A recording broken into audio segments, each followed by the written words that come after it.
Camino al cielo de la mano de la Reina de la Divina Voluntad. El reino de la Divina Voluntad en medio de las criaturas. Ángeles, tocad la frente de quienes leen los escritos de la sierva de Dios, Luisa Picarreta, para sellar en sus frentes el Espíritu Santo y así difundir en ellos la luz para que puedan comprender las verdades y el bien que estos escritos contienen. Luz de la sabiduría eterna, revélanos el gran misterio de Dios Padre y del Hijo, unidos en un solo amor. Amén. Y nos vamos a encomendar a Mamá María para que nos asista en esta mañana, nos cubra con su manto azul y nos asista en todo lo que necesitemos. Dios te salve María, llena eres de gracia, el Señor es contigo. Bendita tú eres entre todas las mujeres y bendito es el fruto de tu vientre Jesús. Santa María, Madre de Dios, ruega por nosotros pecadores. Derrama el efecto de gracia de tu llama de amor sobre toda la humanidad, ahora y en la hora de nuestra muerte. Amén. Gloria al Padre, y al Hijo, y al Espíritu Santo. Como era en el principio, ahora y siempre, por los siglos de los siglos. Amén. En el nombre del Padre, y del Hijo, y del Espíritu Santo. Amén. Entonces vamos a comenzar esta historia de amor de Dios. Cómo ama tanto a su criatura, su obra maestra. Vamos a empezar con el primer fiat. ¿Cuál fue este primer fiat? En el fiat de la creación. La historia comienza con el fiat de la creación, donde Adán fue el primer poseedor del reino de la divina voluntad. Mientras Adán vivió en el reino de este supremo querer, él poseía todos los conocimientos posibles para una criatura sobre dicho reino. ¿Qué pasó acá? Entonces, acá Dios, este fiat es atribuido al Padre, a Dios Padre de la creación, y como les decía, Adán poseía todo ese conocimiento posible. ¿Qué pasa? Adán, cuando se sale de la voluntad de Dios a causa del pecado original, ¿qué consecuencias tuvo?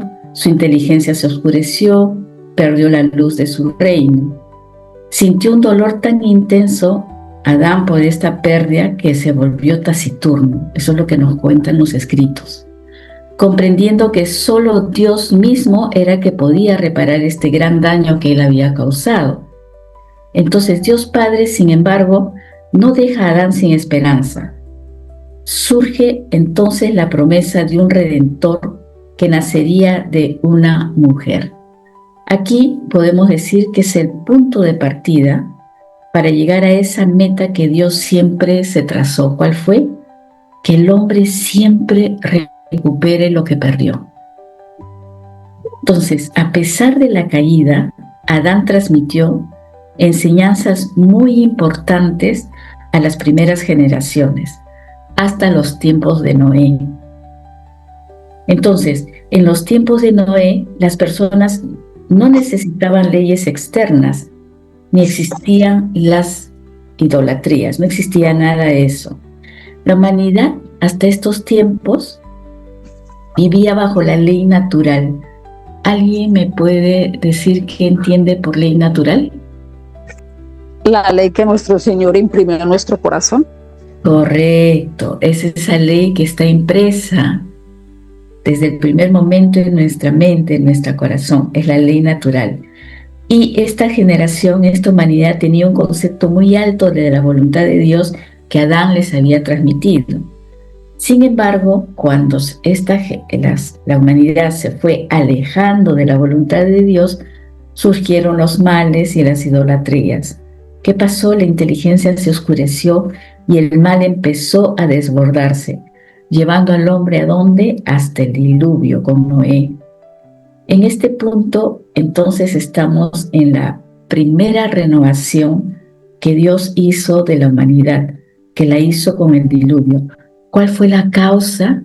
La causa fue la corrupción del hombre. Después de Noé, el hombre aún se aleja más de la divina voluntad. Entonces ahí aparece que la diversidad de lenguas y con ella la confusión, la idolatría. Entonces aquí es donde Dios cambia de manera de actuar. Como el hombre ya no tiene la ley natural escrita en su mente, escrita en su corazón, entonces Dios decide dar leyes externas con el fin de que pueda preservar y evitar que la humanidad no se destruya a sí misma. Entonces, para custodiar estas leyes, ¿qué hizo? Hizo la promesa de ese futuro redentor hecha en el Edén, y Dios elige para ello, para cumplir toda esta promesa y preservar las leyes que iba a darle al hombre, elige a otro hombre. ¿A quién eligen? ¿Se acuerdan? De donde iba a nacer el Salvador, del linaje de estas generaciones iba a nacer el Salvador. ¿Quién es ese personaje? Abraham. Elige a Abraham a fin de formar un pueblo al cual escogió para él, ¿no? ¿Quién fue ese pueblo? El pueblo.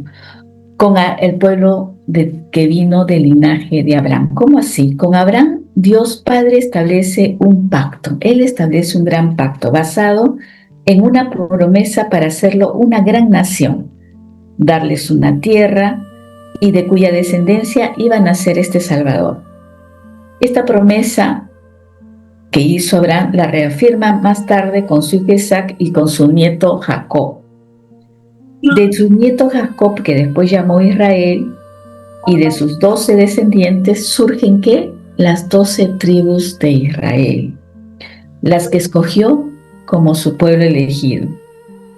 Ahora, la llegada del pueblo elegido de Dios a Egipto y su posterior esclavitud se da por una concatenación de hechos donde se mezclan el pecado del hombre y el querer de Dios. Entonces, ¿qué está pasando aquí? El Señor elige a los 12 hijos de Isaac, a los 12 hijos de Israel o de Jacob, para que sean sus pueblo elegido, las 12 tribus.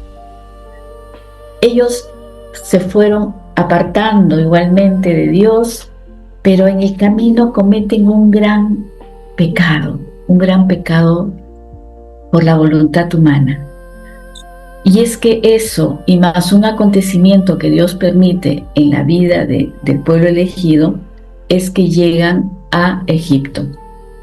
Por el pecado del hombre, ¿qué pasó?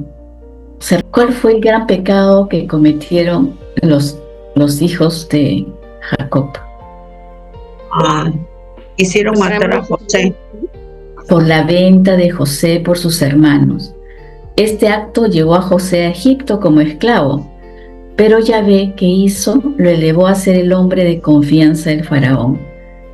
Y por el querer de Dios, que también permite el Señor que pase el pueblo. Una gran hambruna. La hambruna que asoló la región de Canaán y que obligó a Jacob y a sus hijos a descender a Egipto en busca de alimento. Aquí ya sabemos la historia, yo no voy a contar la historia, solamente estamos dando pinceladas así genéricas para tener una idea de dónde estamos ubicados. José los reconoce a sus hermanos, se reconcilia, los acoge y se establecen en Egipto. ¿Durante cuántos años?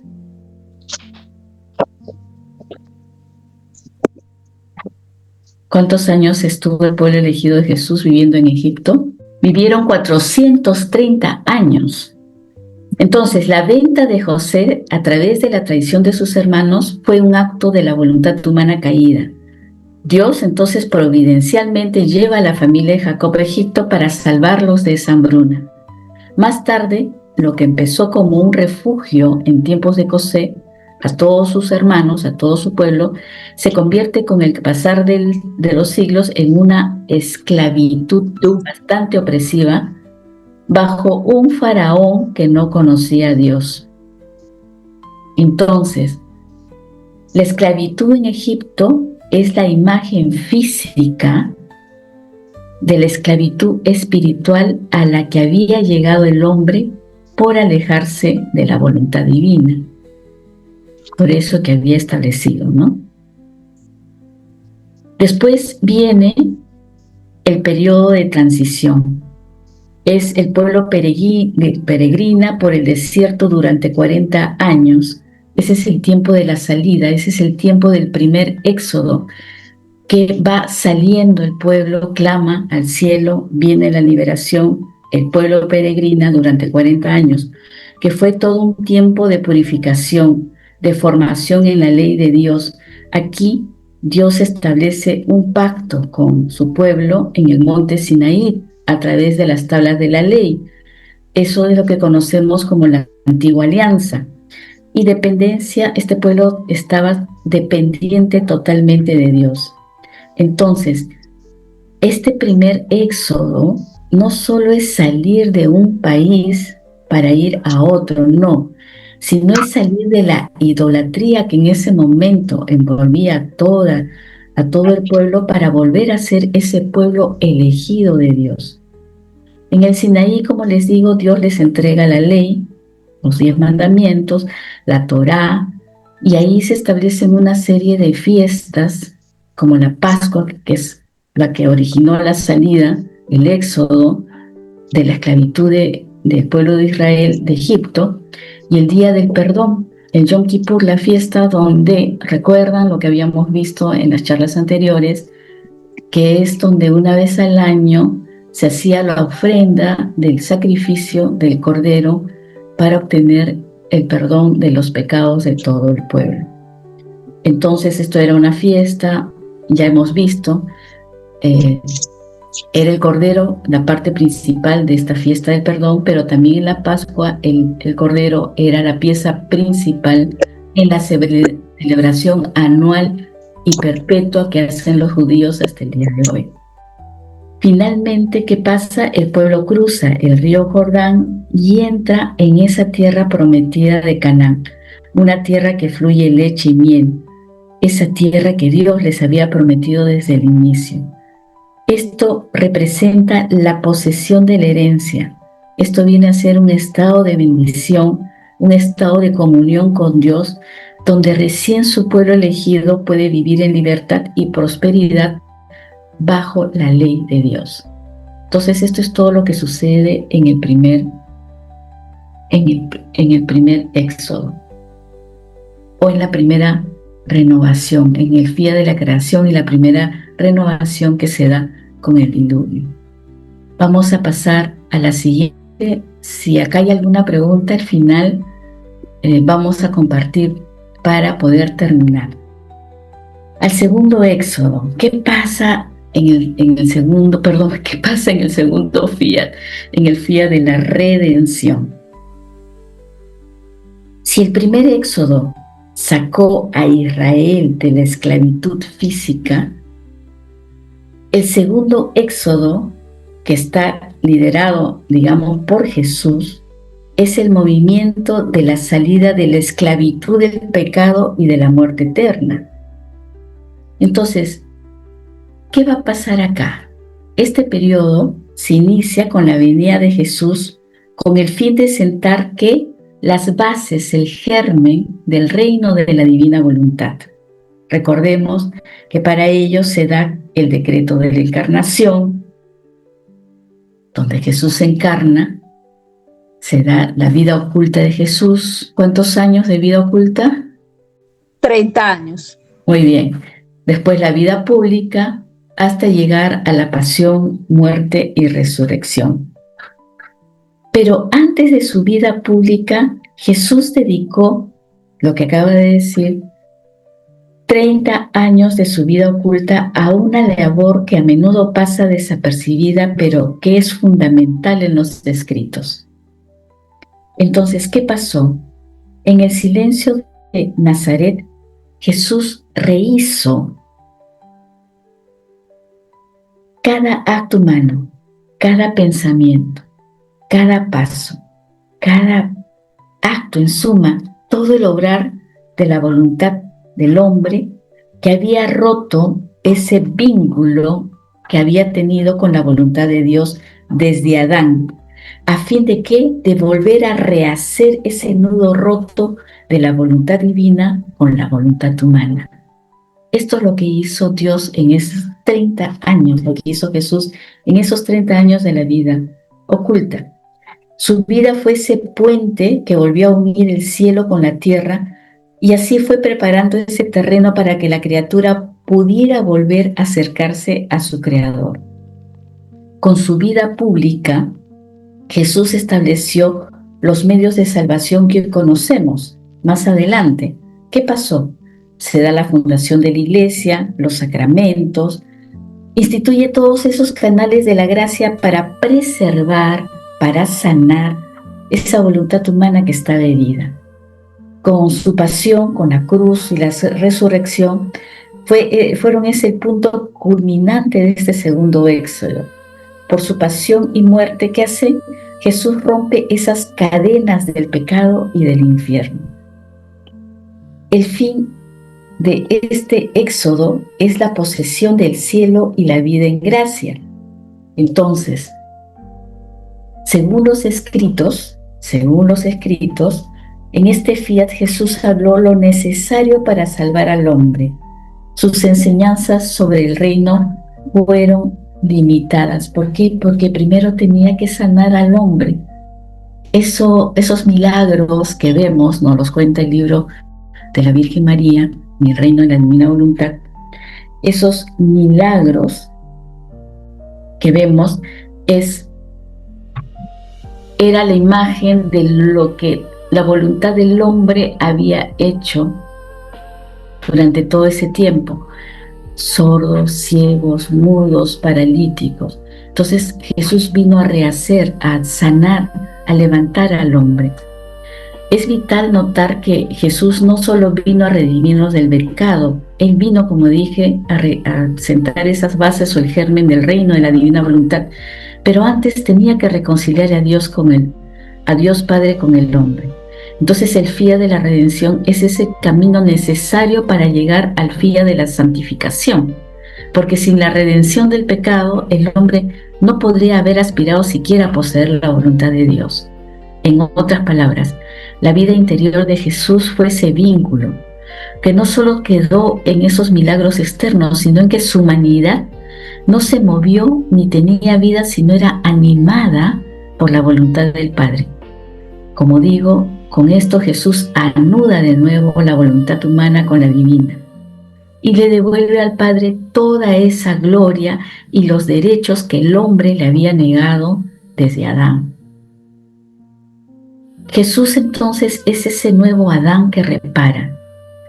Así como un solo hombre, Adán arruinó todos los designios divinos, podemos decir, la humanidad de Jesús tuvo que rehacer y levantar de nuevo a esa voluntad en ruinas y tuvo que restituirle al Padre toda esa correspondencia que el amor del primer hombre que debió darle, había rechazado. Acá elige a Mamá María.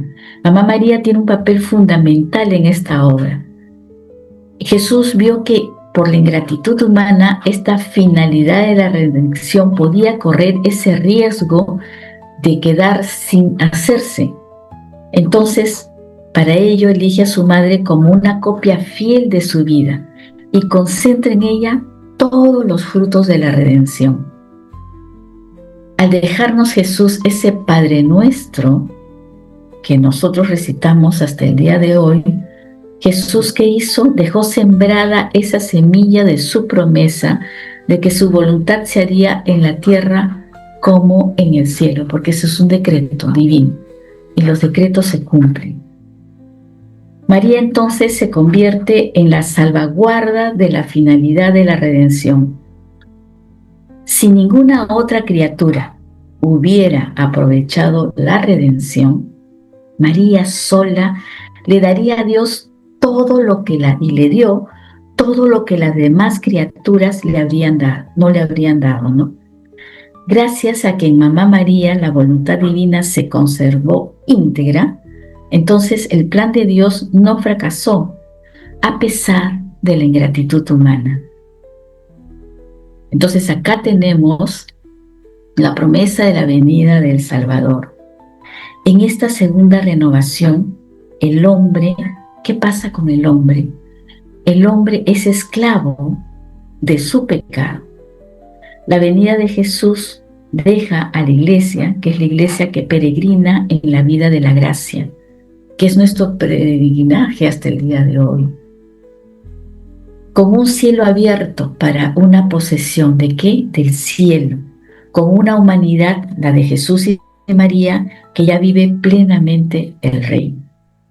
Este peregrinaje de la iglesia peregrina en la tierra que conocemos y que escuchamos tanto en nuestros tiempos, es el periodo de transición de la salida del segundo éxodo a raíz de la pasión, muerte y resurrección de Jesús, de esta esclavitud de nuestro pecado.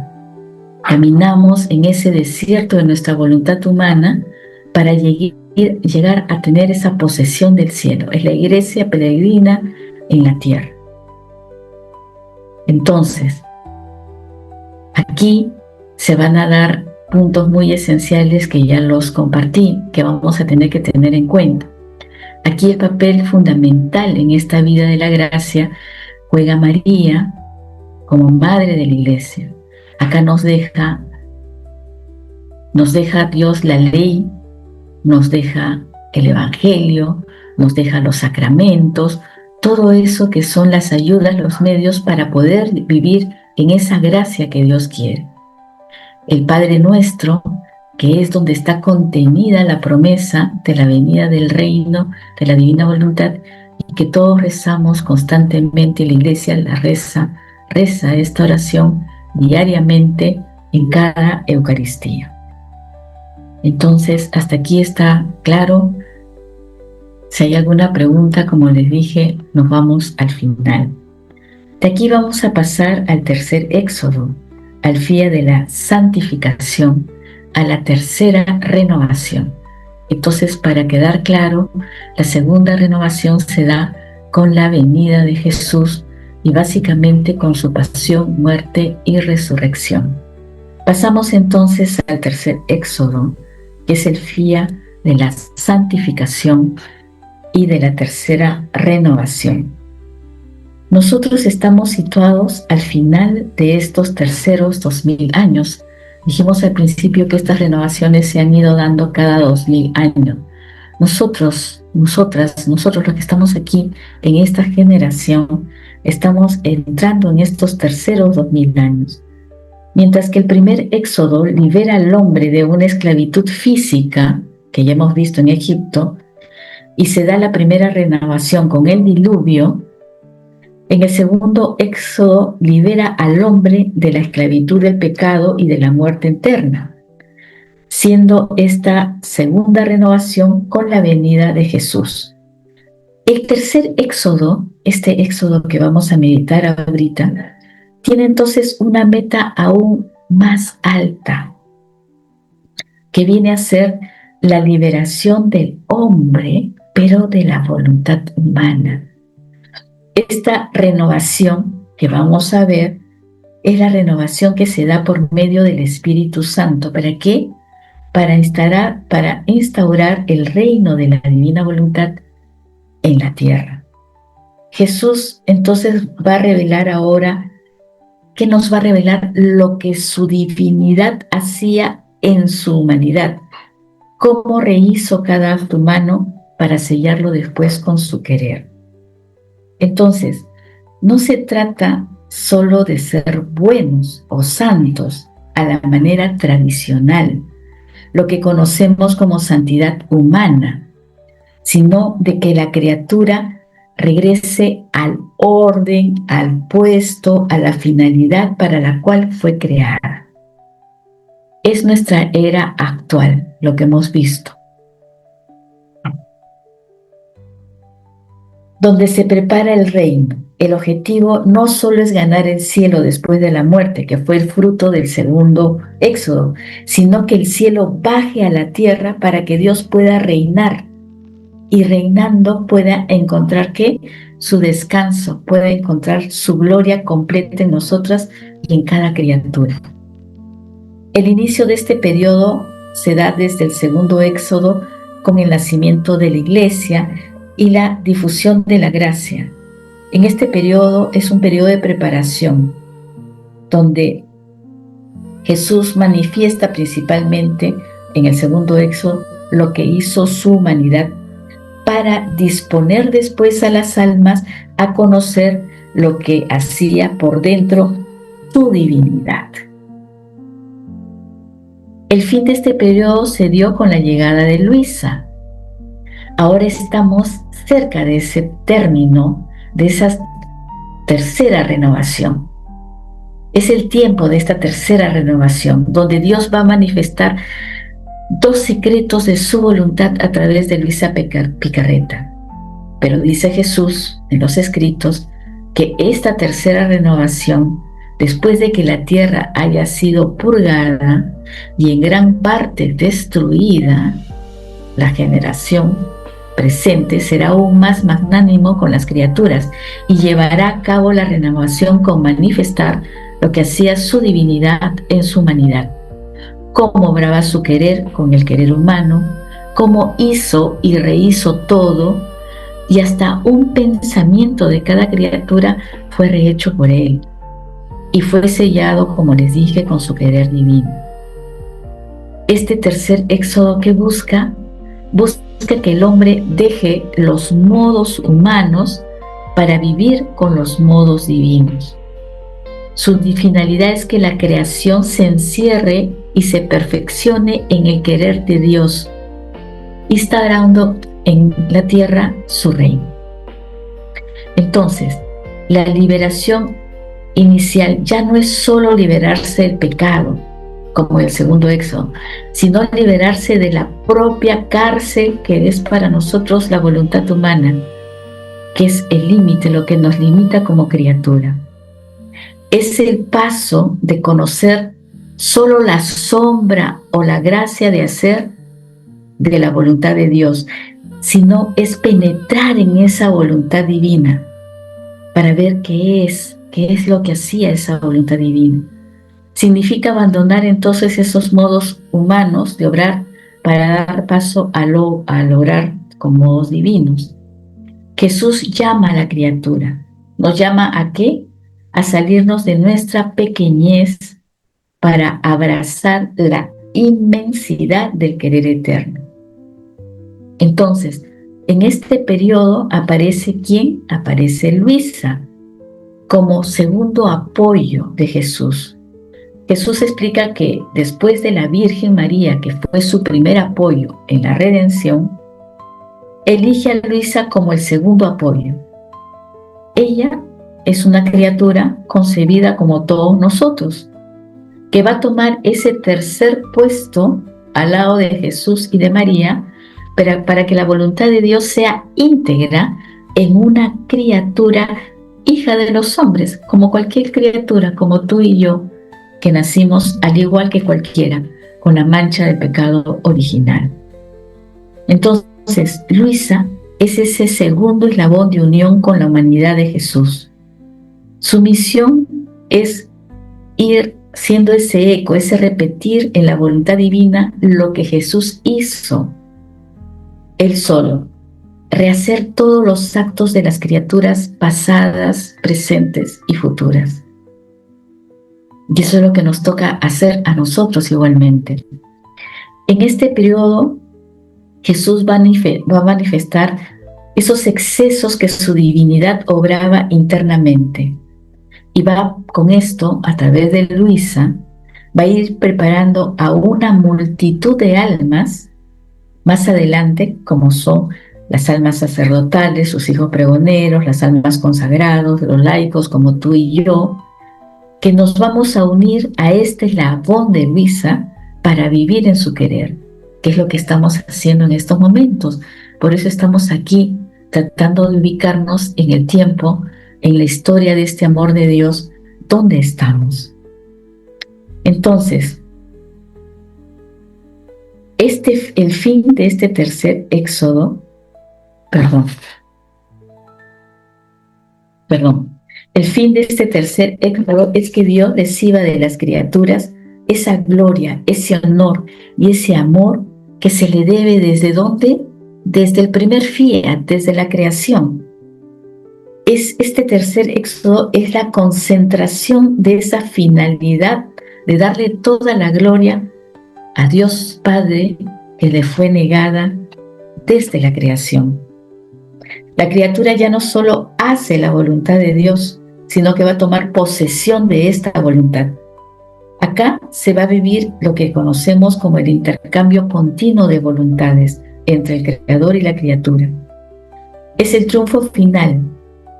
Jesús asegura que las generaciones no van a terminar hasta que Él obtenga su intento original. ¿Cuál fue ese plan de Dios en el plan original? Que su voluntad sea vida y ley total para el hombre. Y así se va a ir perfeccionando la obra de la creación. Este tercer éxodo es el más importante. No quiere decir que el primero y el segundo no sean importantes, porque son el vínculo, la unión, son los tres, están unidos. Pero es más importante, ¿por qué? Porque contiene más luz, grandeza, prodigios que la misma creación y redención. Al seguir a Luisa como el segundo apoyo, entonces entramos en esa era donde la redención va a dar sus frutos completos. Entonces, nosotros no nos encontramos aquí solamente para leer los escritos, estar participando. No, tenemos para un acto mucho más profundo, más activo. Estamos siendo acá invitados para transitar este éxodo que nos lleve ¿a qué? A esa posesión del reino de Dios en nuestro interior, para permitir que ese fiat de la santificación se cumpla plenamente en mí, en ti y en cada criatura. Entonces, si tenemos que, digamos, que resumir, y acá sí voy a hacer un alto antes de pasar al resumen. ¿Hasta aquí está claro? ¿Hay alguna inquietud?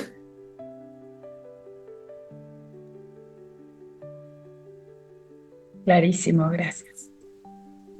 Gracias, Inesita. Muy claro, Dios le pague.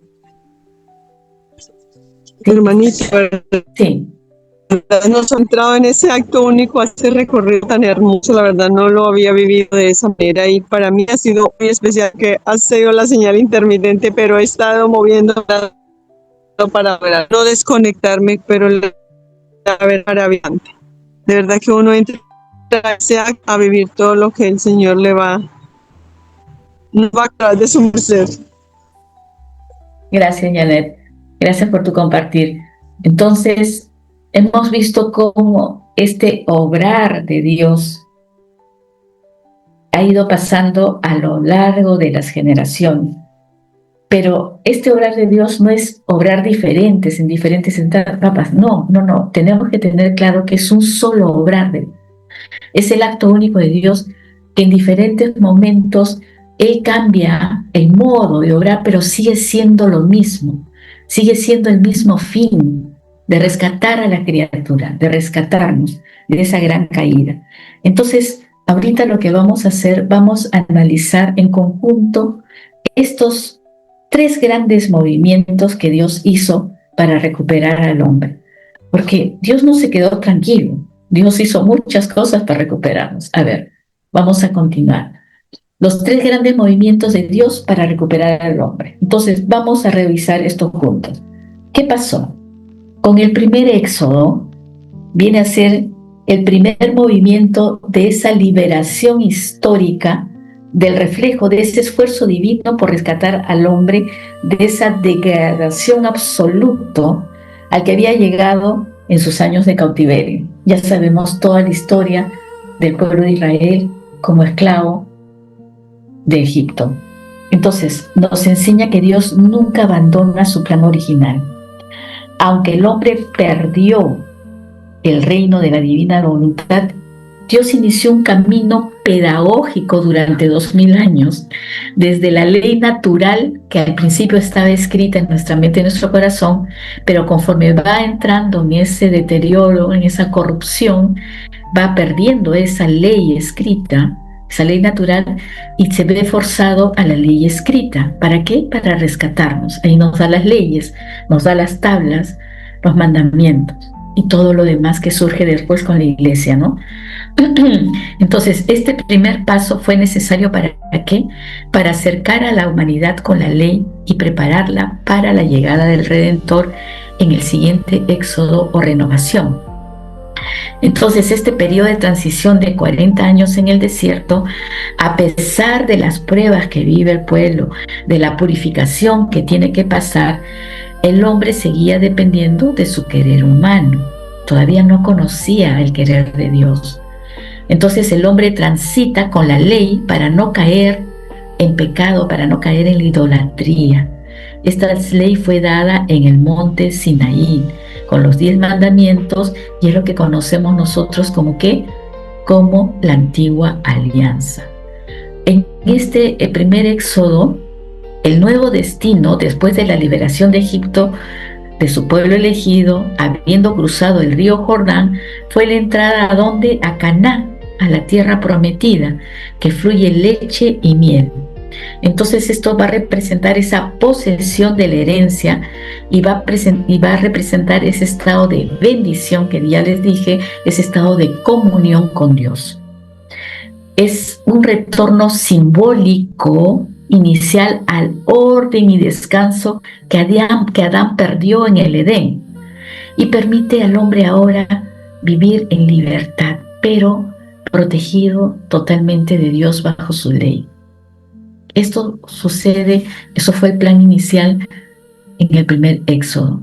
Ahora vamos a ver qué pasa en el segundo éxodo. Jesús viene y manifiesta ¿qué? Su humanidad, dejando que nos deja la gracia y los sacramentos para ayudar al hombre en ese tránsito. Sin embargo, la humanidad sigue mayormente actuando en el modo humano, conociendo solo la sombra de la voluntad divina. Entonces, en estos dos éxodos, el desierto sigue representando ese estado donde la criatura, aunque fue liberada, aunque fue sacada de una esclavitud, el primer éxodo de la esclavitud física en Egipto, y en este segundo éxodo de la esclavitud del pecado y de la muerte, todavía camina bajo el dominio de su propio querer, que es nuestro tiempo. Nosotros hemos venido, antes de conocer a la divina voluntad, caminando, transitando esta vida de gracia, pero era nuestro querer el que seguía primando. Entonces, los escritos describen que cuando Adán se sustrajo de la voluntad divina, él forma ¿qué? El reino de los vicios, de las miserias, etc. Esta es la cárcel de la voluntad humana a la que es sometido el hombre. ¿Por qué? Porque al romper su voluntad con la de Dios, el hombre destruye esa finalidad para la cual había sido creado. Se forma ese reino de la propia voluntad, que mantiene a la criatura prisionera en sus propias pasiones y le impide ver esa luz del reino original, del reino de Dios. Entonces, estos éxodos, este segundo éxodo, como digo, abarca los siguientes 2000 años. Su campo de acción es el paso de la esclavitud del pecado a la vida de la gracia, pero todo dentro de los límites del querer humano. Su liberación se da ¿con qué? Con la pasión, muerte y resurrección de Cristo. Entonces, así como Israel sale de Egipto, el alma en este éxodo sale de la muerte eterna. El bautismo, uno de los sacramentos que nos deja en este segundo éxodo, viene a ser ese paso del mar rojo que pasa el pueblo elegido en el primer éxodo, que nos libera del dominio directo de Satanás y del pecado original, y nos permite entrar en ese camino de salvación, porque ahora ¿qué? Ahora somos hijos de Dios. Entonces, el periodo de transición en el desierto de la voluntad humana es esa iglesia que peregrina. El desierto se transita con la ayuda, con los medios que nos pone Jesús por medio de su iglesia, o comenzando con Mamá María, obviamente, con los sacramentos para sanar esa voluntad y ganar en posesión que el cielo. Acá vamos a conocer lo que Jesús hizo, pero por fuera. En este periodo Jesús va a manifestar su humanidad, todo lo que hizo externamente. La iglesia peregrina siguiendo los pasos externos de Jesús, sigue sus ejemplos, sus palabras, sus sufrimientos. Esos sacramentos son el maná que se vivió en el primer éxodo, ese maná que Dios dio en el desierto, donde el alma todavía siente el hambre de sus pasiones. Dios instituye entonces los sacramentos, especialmente la Eucaristía, el sacramento de la penitencia, de la confesión, como medicina y alimento para no perecer. Entonces, en este éxodo, el alma lucha contra su propia voluntad para no caer en el pecado. Es un tránsito, podemos decir, de conformidad. Tratamos de que nuestra voluntad se asemeje a la voluntad de Dios. Es aquí donde hacemos la voluntad de Dios, intentamos hacerla todo el tiempo, pero todavía aquí estamos operando con las fuerzas humanas, ayudados por la gracia, obviamente. Aquí se establece la iglesia como institución, la jerarquía, la liturgia, la doctrina, todo esto se nos da ¿para qué? Para preservar las verdades que nos fueron reveladas, la verdad de la redención, tal cual la ley preservó al pueblo en el primer éxodo. El fin de este segundo éxodo es la salvación. El destino es ganar esa posesión del cielo después de la muerte. Jesús, con su pasión, con todo lo que hizo, abre de nuevo esas puertas del cielo que estaban cerradas. Y el premio a la fidelidad en el desierto de la voluntad humana es esa visión beatífica. Entonces, en este segundo éxodo, como les digo, la iglesia es peregrina, porque su mente está fuera de este mundo, es el cielo. Hemos estado caminando para ganar el cielo, hasta que llegamos al tercer éxodo. En este éxodo, donde nos encontramos, si los dos anteriores, el hombre caminaba por el desierto tratando de que su voluntad sea semejante a hacer la voluntad de Dios y deje de pecar, en este tercer éxodo el fin es más radical. Aquí es anular la operatividad de la voluntad humana para que la voluntad divina tome las riendas. No es que la voluntad humana desaparezca, no, sino que se ofrezca como ese recipiente vacío para que Dios pueda llegar a actuar en esta voluntad, en esta criatura, en nuestra voluntad. Entonces la pregunta en este punto es, ¿qué tiene que hacer la criatura durante este tránsito? Podemos dividir este proceso, o yo lo divido este proceso en 3 acciones fundamentales que Jesús le pide a Luisa. Primero es el vaciarnos, es la purgación de nuestro yo, el vaciar, el vacío que tenemos que tener. Para que la divina voluntad tome posesión y reine en la criatura, debe de encontrar en la criatura un lugar limpio, un lugar vacío de todo aquello que no le pertenece a Dios. ¿Para qué? Para que pueda poner todo aquello que le pertenece a Dios en nosotros, en nuestro interior. Entonces, durante este tránsito que debemos pasar por el desierto, porque vamos a pasar por este desierto de nuestra propia voluntad, ¿qué debemos hacer? Entrar en el conocimiento de nosotros mismos. Este conocimiento se nos va a ir dando a través del libro del cielo. Vamos a tener que identificar nuestro modo de obrar humano, reconocer incluso que las obras, que Dios está en nuestras obras buenas y piadosas, pero que siempre suelen estar teñidas de interés propio, de amor propio o de modos humanos. Tenemos que desapegarnos de todo aquello, como les digo, que no le pertenece a Dios y que invaden todo nuestro interior. Esto obviamente implica lo que les venía diciendo, vaciarnos ¿de qué? De nuestras pasiones, de nuestros vicios, de nuestros pecados y sobre todo de ese derecho que tenemos de tomar nuestras propias decisiones por cuenta propia. Un segundo paso que tenemos acá es alimentarnos de estas verdades, del conocimiento. Jesús le dice a Luisa en uno de los escritos, yo solo hago conocer un bien cuando lo quiero dar. Es una nueva creación, es un germen de vida divina que Dios quiere darnos a nuestra alma.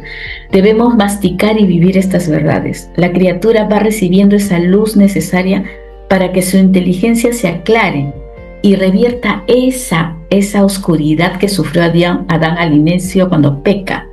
Porque cuando entramos en el pecado se nos oscurece todo, nuestro intelecto, nuestras potencias, nuestras vías de comunicación. El conocimiento entonces es ese portador del don y es el que te va a dar a ti y a mí el derecho de la posesión del reino. Sin el conocimiento no hay don. Eso que nos quede claro. Durante este tránsito, entonces la criatura tiene una labor muy activa. Tenemos que rehacer los actos. Debemos entrar en esa inmensidad del querer divino para reparar y rehacer los actos que las otras criaturas no han hecho. Eso lo conocemos como ese girar, ¿no? Ser el espejo de quién, de Dios, que busca reflejarse en la tierra, en el alma. Entonces, en nuestro caminar debemos reflejar la vida de Jesús y todos los actos que su divinidad hizo en su humanidad. De esta manera, tú y yo vamos a ¿qué? Acá lo he puesto. Vamos a irnos espiritualizando en este camino que lo podemos ver en esta gráfica. Nuestro cuerpo, no solamente nuestro espíritu, nuestra alma se va a ir espiritualizando, sino también nuestro cuerpo. Nos vamos a ir espiritualizando para luego ir transparentando hasta llegar a la invisibilidad. ¿Qué es eso? Que más cuando entremos en esta espiritualidad, en esta transparencia y ser invisibles, no nos van a ver a nosotras, las criaturas como tales, sino que van a ver esa luz que va a ser transmitida. Nos vamos a volver tan transparentes para que la luz de este fiat que vive en nosotros, para que la luz del divino querer sea transparente y salga hacia el exterior, para que nuestro ser emita toda esa luz. Entonces, el desierto de este tercer éxodo es el paso de la gracia, del modo redención que sana, a la gracia de la santificación que nos va a divinizar. Entonces, doctrinalmente vamos a pasar de la unión mística, que es la unión de dos voluntades que están de acuerdo, que era el modo como estábamos viviendo anteriormente, antes de conocer a la divina voluntad. Vamos a pasar a la unión de los quereres, a la unión de las voluntades, donde solo va a haber una voluntad conmovida, y es la voluntad divina. El tránsito va a terminar cuando la voluntad humana ya no sea un obstáculo, sino un eslabón de unión. Es en este momento cuando se recibe el don de la divina voluntad. Ya no solo hacemos lo que Dios quiere, sino que vamos a vivir y a poseer su querer como propiedad nuestra, llegando a esa total posesión del reino en la tierra como lo es en el cielo. Entonces, cruzar este desierto de nuestra voluntad en el tercer éxodo significa anular nuestro modo humano para que Dios sobre en nosotros. ¿Cómo? Vaciándonos del humano a través del conocimiento de nosotros mismos, que vamos a conocer más adelante, que es la humildad. Humildad en la criatura, Dios llama conocimiento de sí mismo. Y nos va a llenar de todo lo divino. ¿A través de qué? Del estudio y la puesta en práctica de estas verdades reveladas a Luisa. Entonces el desierto es el lugar donde vamos a dejar de ser esclavos de nuestro yo, de nuestro ego, para convertirnos en hijos que poseen el reino de su Padre. En resumen, estos tres éxodos o renovaciones no son caminos diferentes que tomó Dios, como les dije, sino son etapas de una misma manera de obrar de la divinidad. El primer éxodo cercó cercó al hombre con la ley. El segundo éxodo nos sanó con la gracia. Pero este tercer éxodo que está haciendo nos está divinizando para que obtengamos el reino. Como dije antes, el segundo éxodo es la iglesia peregrina, porque su meta es el cielo. Pero este tercer éxodo es la iglesia que se vuelve triunfante, donde en la tierra, porque es el cielo que baja a nosotros. Entonces, para terminar esta reunión, vamos a conocer una enseñanza de Jesús que nos describe de antemano lo que puede vivir la criatura cuando decidimos iniciar el conocimiento de estas verdades.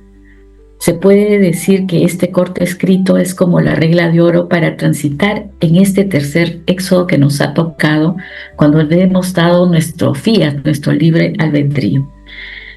Entonces, en un escrito muy chiquito, el Señor en el volumen 11 nos dice lo siguiente: el hombre propone y Dios dispone. Miren lo que nos enseña Jesús.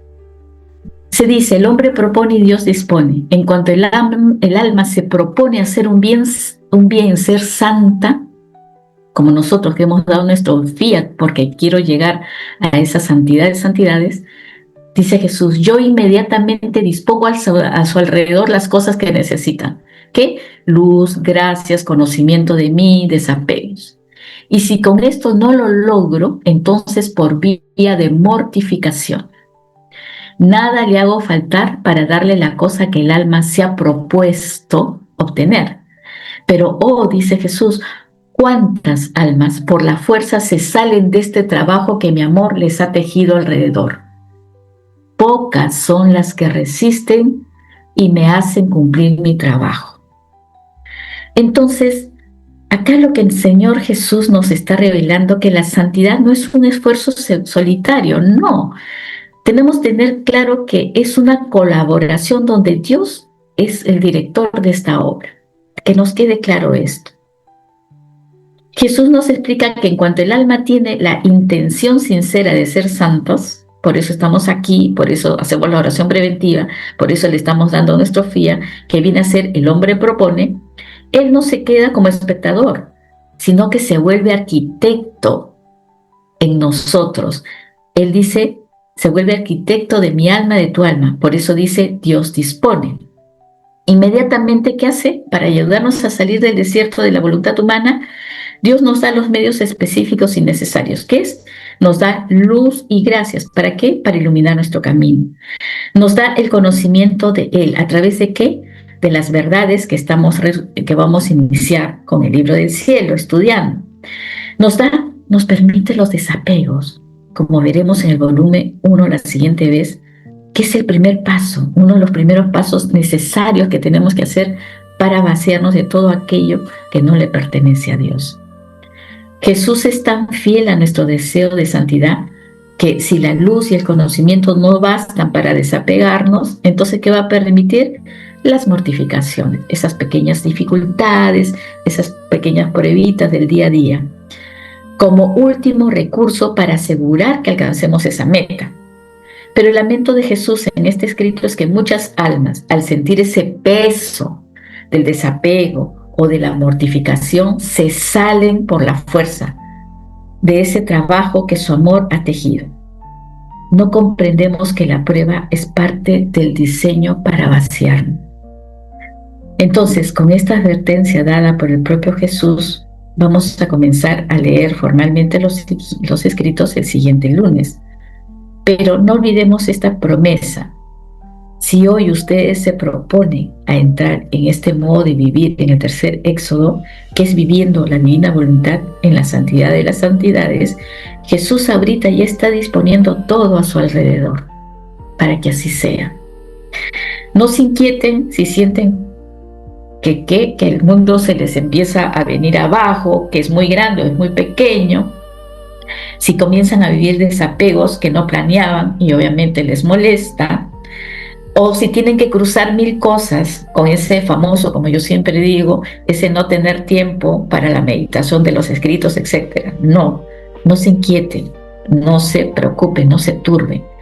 Recuerden que todo esto que nos va a llevar a vivir, sea en lo bueno, en lo molesto, en lo inquietante. Ese es el amor de Dios que va tejiendo su santidad. ¿Qué hay que hacer aquí? Como dice el Señor, no hay que salirse de este trabajo divino que Él está haciendo en tu alma y mi alma. Hay que resistir con amor como lo hizo Luisa. ¿Para qué? Para que Jesús pueda cumplir en cada uno de nosotros su plan original. ¿Y cuál fue ese plan original? De que su voluntad sea nuestra vida aquí en la tierra como lo es en el cielo. Entonces vamos a comenzar con el primer volumen, que es cuando Jesús le enseña a Luisa el desapego. Padre nuestro que estás en el cielo, santificado sea tu nombre. Venga a nosotros tu reino. Hágase tu voluntad, así en la tierra como en el cielo. Danos hoy nuestro pan de cada día, perdona nuestras ofensas, como también nosotros perdonamos a los que nos ofenden. No nos dejes caer en la tentación y líbranos del mal. Amén. Gloria al Padre, al Hijo y al Espíritu Santo, Como era en un principio, ahora y siempre, por los siglos de los siglos. Amén.